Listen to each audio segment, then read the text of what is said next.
So I asked this question quite a bit. But if you were to introduce pathos labs like in an elevator, you're going up the elevator, you've got 3 floors to get this done. What's your not 60 floor, like I live in Toronto, like some of these buildings are really high.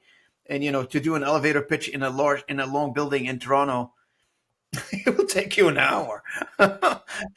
Let's focus on 3-story high building kind of thing. So how do you do that? Give me your elevator pitch. The elevator pitch would be, I help people use less deodorant. Wow, I love that. It didn't even take one level. That's pretty Yeah, good, and Chad. that sort of, it works on a number of levels. It works because it's funny, it's out of the box. People look at me like, that's not what we expected to hear. Yep. And so it actually invokes a lot of curiosity and lowers people's barriers. I don't take myself too seriously, neither do you. We can have a chat here. And then obviously you go into this idea of helping people when they're in these high stakes situations to stay calm, to stay clear, to say what they need to say in a compelling way, and not have their body and their nervous system betray them. This is bringing like, I can see the use case for this thing, right? So, I've met a lot of people that they could use. Like I was just talking to an individual this morning. I just met him, and we took a picture together, and I just put it on LinkedIn. Uchenna Okiki.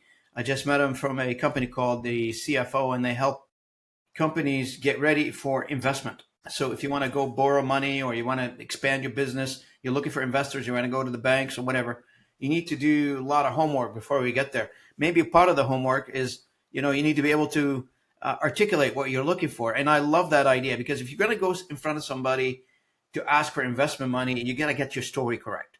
Because the people like who are willing to invest money in your first postcard, if you will, I don't know, picture of your business is you.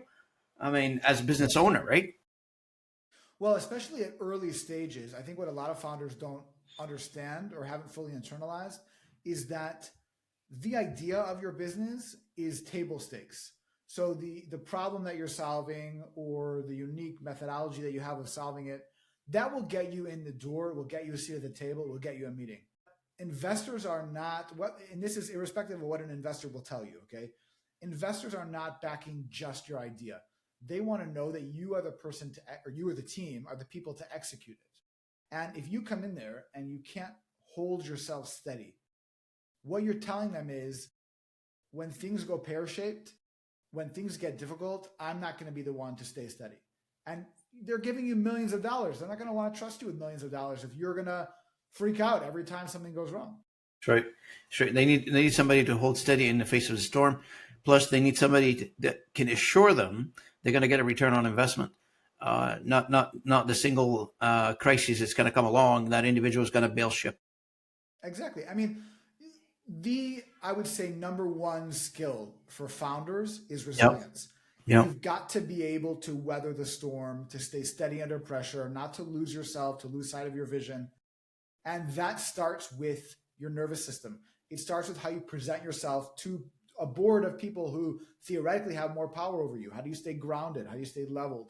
All those skills translate across the board also to running a company. Yep.